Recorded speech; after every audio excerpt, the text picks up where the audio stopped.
Please welcome ASEA founder, Tyler Norton.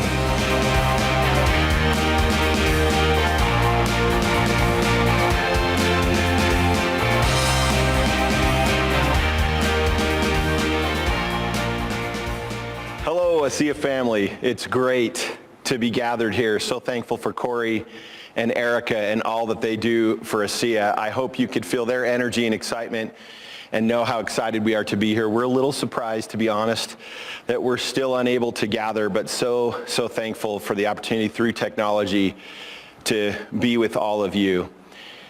I want to start my remarks this morning by sharing a story that I recently was introduced to that's had an effect on me. It's caused me to consider a little bit about who we are as an organization at this unique stage, having just completed 10 years of our history. As the story goes, and maybe some of you have heard this, over 800 years ago, there was a traveler. He was walking through Europe and came upon a group of workers working busily close to the side of a river. And even though the traveler was in a hurry and trying to get on his way to where he belonged, he was curious about what was going on here. And so he quickly approached one of the laborers there that was working and simply said to that person, "Good sir, what is it that you're doing here?" Now this particular first laborer, whose head was down working, was grumpy and turned slightly and said, "I'm cutting stone." The traveler knew at that moment, okay, I'm not going to get much more from him, and he pivoted his attention to a second laborer a few feet away. He walked over and posed the same question to that laborer. That laborer turned to him and said, "I'm a stone cutter. I traveled here, and as soon as I earn 10 quid, I'll be on my way." It was then that he pivoted and approached a third tradesman that was also there working. He said to him the same question, "What exactly is it that you're doing here?" This worker paused and turned and glanced up and first looked at the eyes of the traveler, and then, beyond eye contact with the traveler, looked up to the sky and said, "I am a mason, and I'm building a cathedral. I've journeyed many miles to be part of the team that is constructing this magnificent cathedral. I've spent many, many months away from my family. I miss them dearly.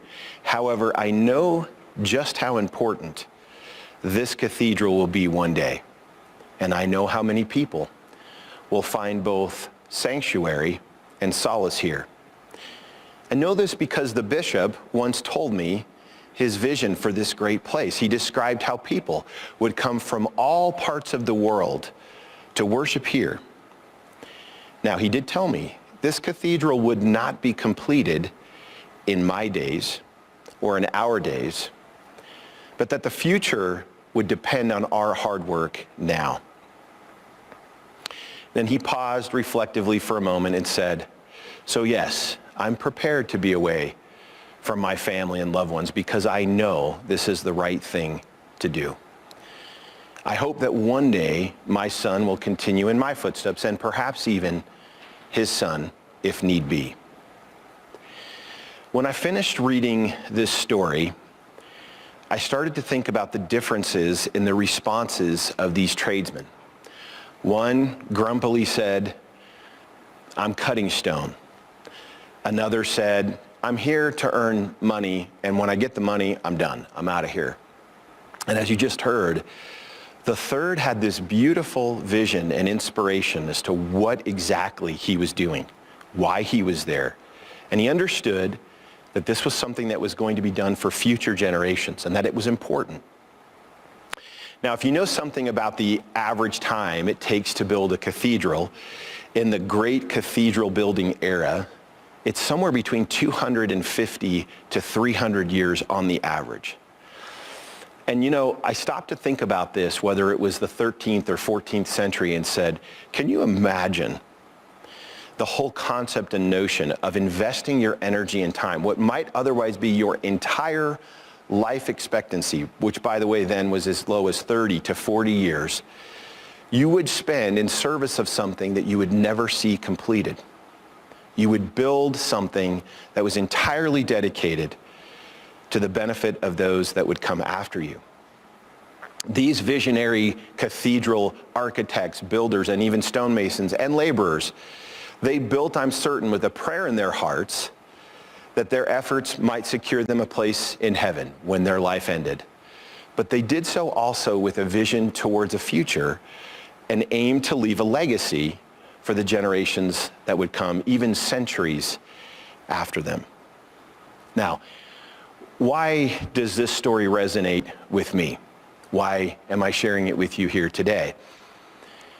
I can't help but process the relationship between that stonemason and my dad, who at the age of almost 70 years old decides we should start ASEA.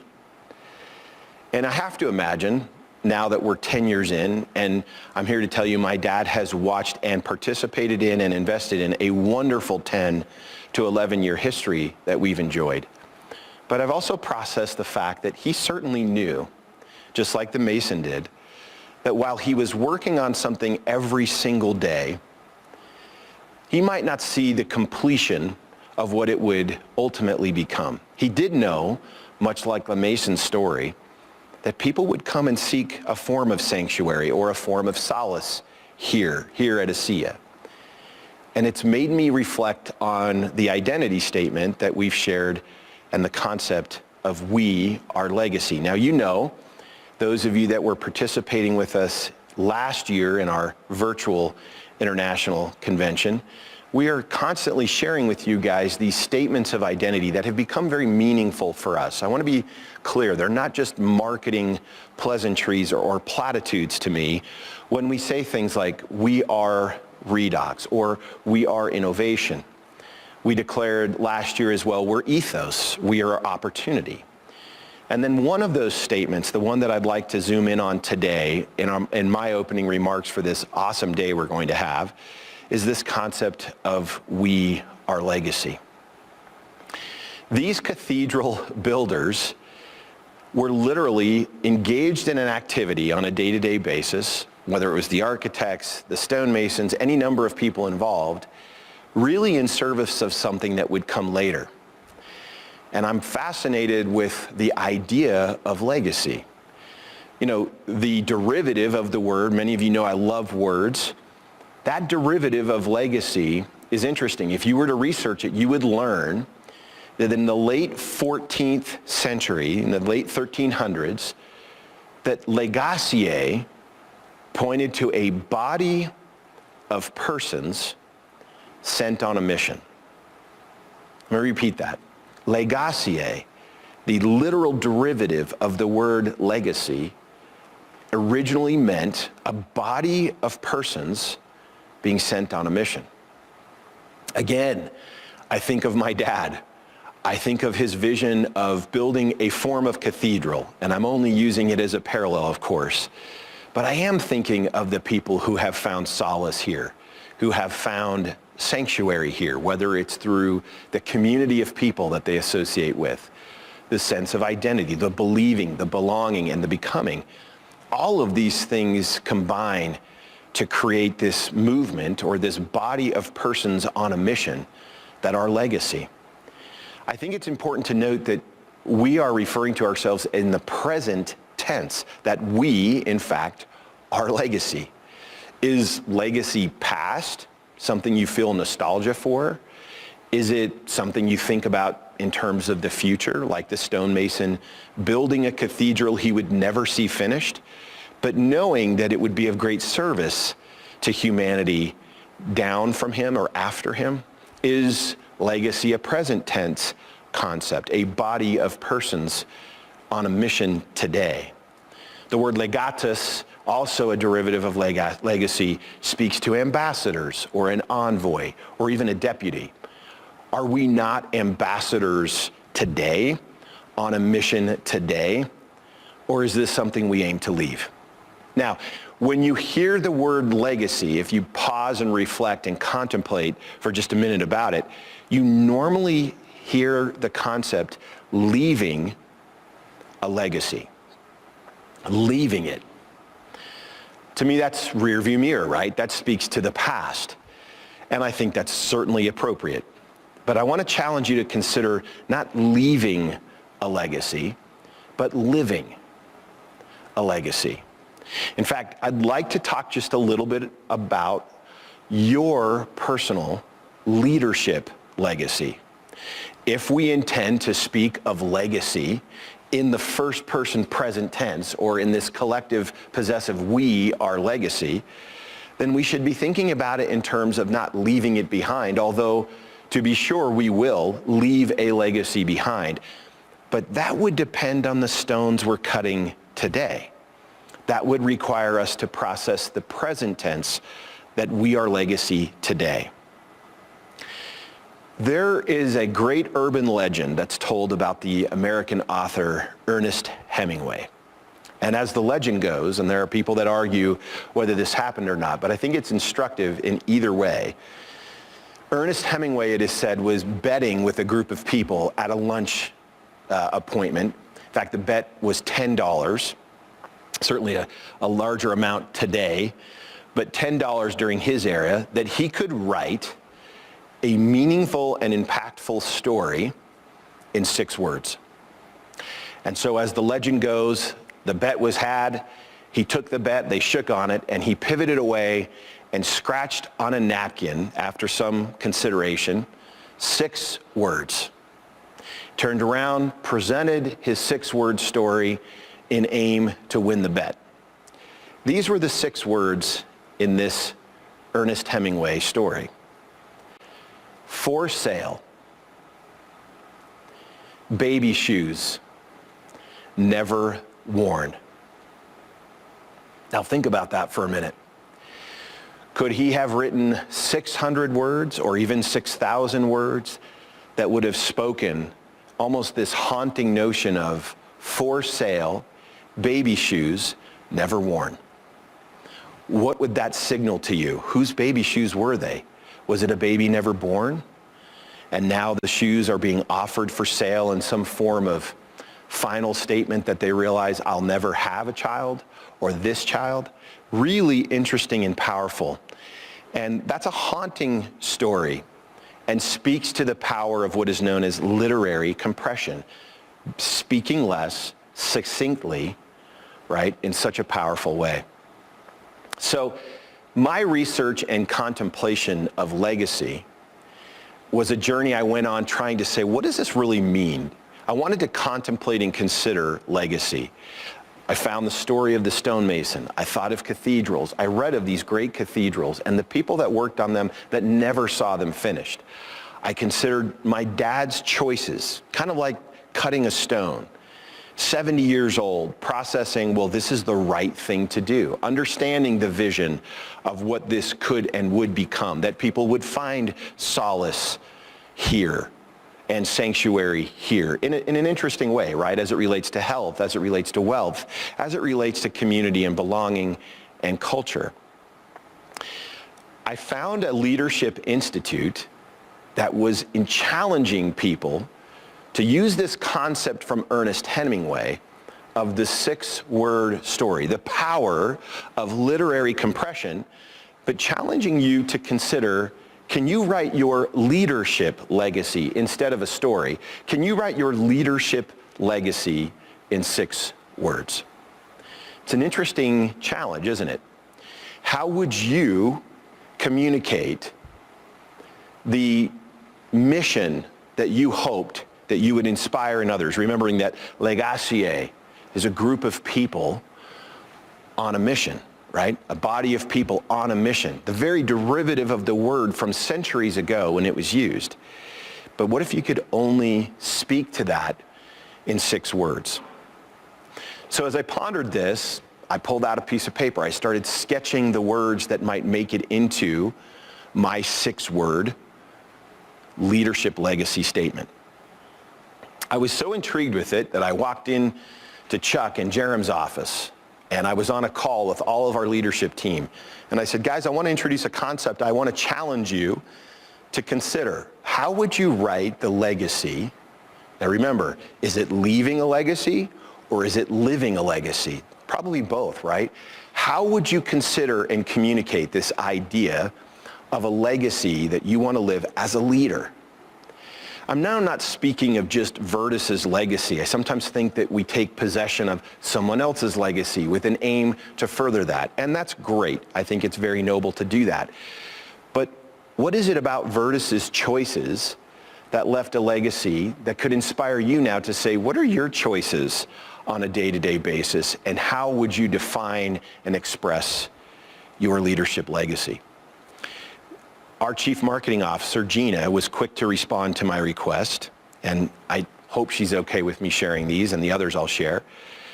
But I was really moved by what she shared with me.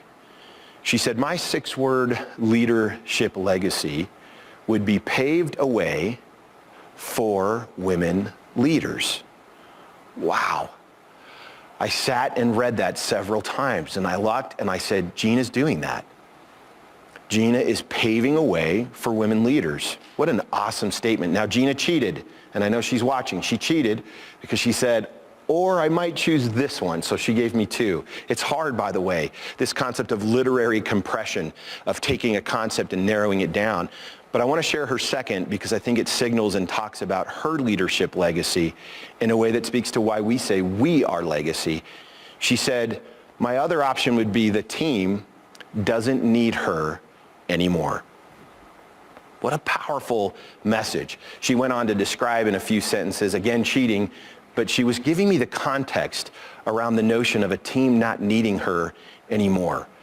Can you imagine the competencies, the support, and over time the confidence that would come for a leader to be able to say, I've worked so hard with this team, paving a way for women leaders and my team, that they don't need me anymore. They're working intelligently and capably on their own. Gina, when I read these statements, I said yes. I just said yes, that is Gina. What a powerful expression of your leadership legacy. I got others.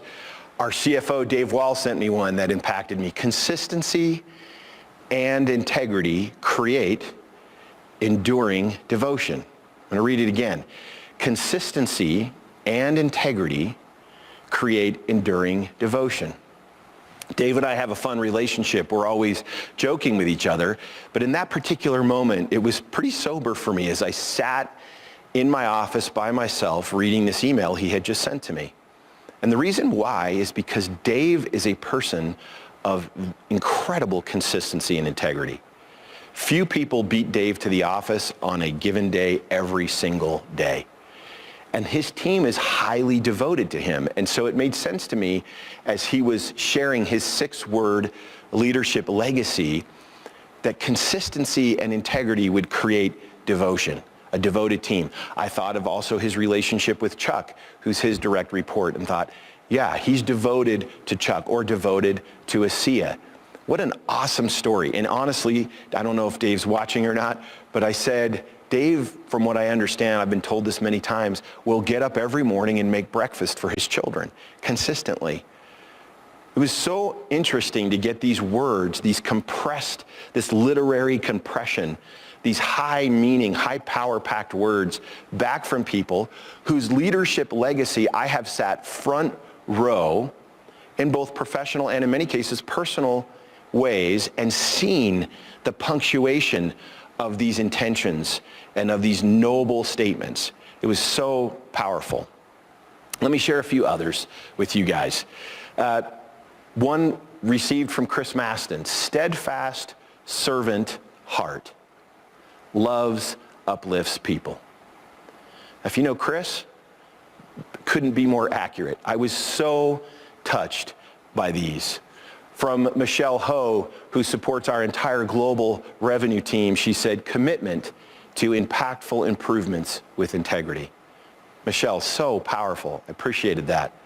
Our Chief Revenue Officer, Jurg, sent me this and said, Tyler, my father gave me advice earlier in my life that you should be thoughtful with how you treat people because you always see those people twice in your life.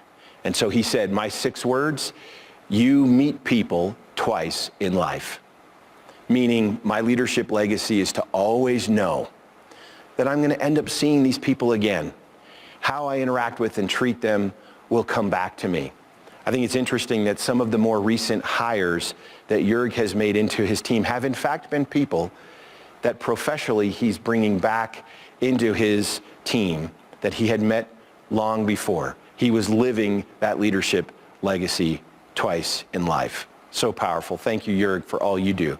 David Jensen, our head of global supply chain. Just a few more I'll share with you, and then I'll share mine.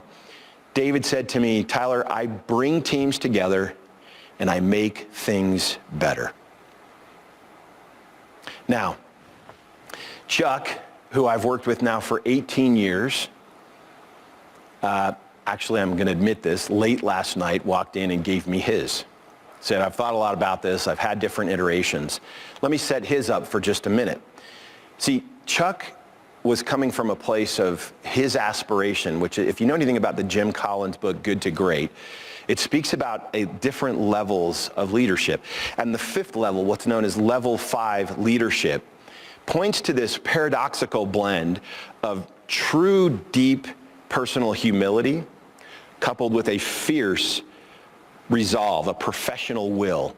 It's kind of this paradox between I'm humble enough to know that I can't do this alone or it's not all me, but I'm fiercely committed and resolved that we will reach our objectives and accomplish what we need to. And that paradoxical blend, if you will, is called level 5 leaders.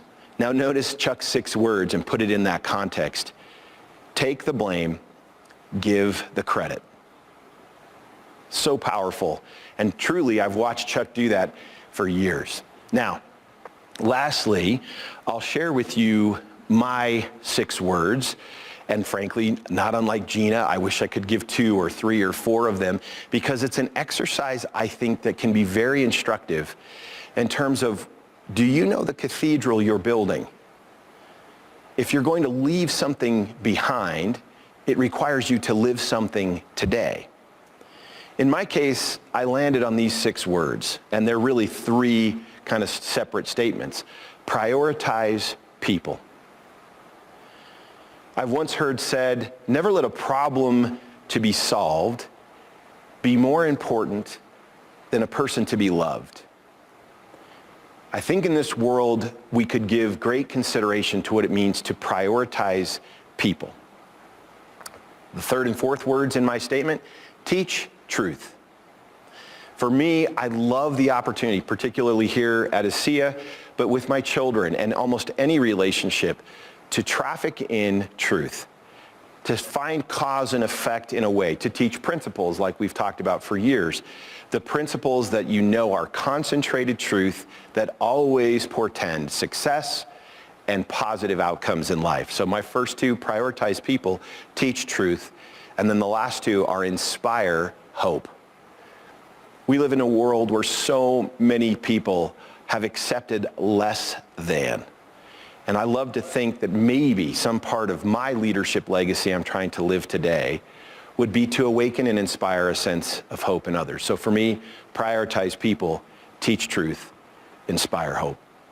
Now, thanks for letting me share some of those, but I have a homework assignment for all of you. It'll be interesting to see how many of you will take me seriously on this, but I want you to send me, and I'm challenging all of you, whether this is your first ASEA meeting or this is your 100th ASEA meeting, I'm challenging all of you to try to sit down and using the power of what is known as literary compression, I want to challenge you to write your 6-word leadership legacy. And I want you to send it to me. Now, my email address, very simple, tnorton@asea.net. I'll say it again, tnorton@asea.net. You may think I'm crazy sharing my email. You know what I've learned? Most of you won't do this. That's not an indictment. It's just a statement of fact. Oftentimes, when you're in these settings, you'll have some emotional response to what's happening or connect, with this moment, even virtually like this. But sometimes you'll leave this and you'll make your notes from this session part of your library and not part of your life. Now, maybe that challenge with a little bit of that notion that some of you won't send it to me will increase the number of responses I get. But my challenge to all of you is to write your 6-word leadership legacy. If we were in a group setting, I would pass microphones around the room and I would ask you to take 5 to 10 minutes right now and just do version 1.0. Try to come up with something that you thought was reflective of what it is that you're both living a legacy towards and aim to leave as a legacy into the future. Can you see the power of our identity statement that we are legacy? I don't mean in any way to discount or diminish my father's role as that stonemason who said, this is a good spot for a cathedral and we should build it right here. And people will come from all around to seek sanctuary or solace here. I couldn't honor a person more for what he did. He took an incredible risk at age 70. And we all thought he was absolutely crazy, to be very candid. And if those of you that are trying to figure out who we are, please understand that when this started, I was like, I don't know how this possibly goes. And that doubt and fear and concern for me was countered by my father's vision, just like the stonemason who made eye contact with the traveler and then looked to the heavens and said, I'm a stonemason building a cathedral. I know what I'm doing here and why, and it's worthy of the sacrifice of leaving my family. It's worthy because I know what it will do. Now, that's why I think it's important for us to consider, look, we are legacy, all of us, and we need to pay attention to what that really can mean. Now, if you take those 6-word leadership legacy statements, work on them, share them with your teams, you'll inspire each other. I'm not kidding when I say I sat in my office and was overcome with gratitude and inspiration and power by reading what my colleagues were saying they viewed as their leadership legacy. These were powerful statements. And I think if we will focus first on living a legacy, get really clear on what that is, I truly believe we will most certainly leave a legacy. So as we open this conference, right, let's consider what it would mean to live true to those noble intentions in all that we do. That it would be like the cathedral builder who can see that purpose and value in the work being done today. When Chuck says, take the blame, give the credit on a daily basis, giving credit to those around him, owning his leadership role and responsibility, right? To say, that's my job as a leader. That's the legacy I will leave. The team doesn't need her anymore.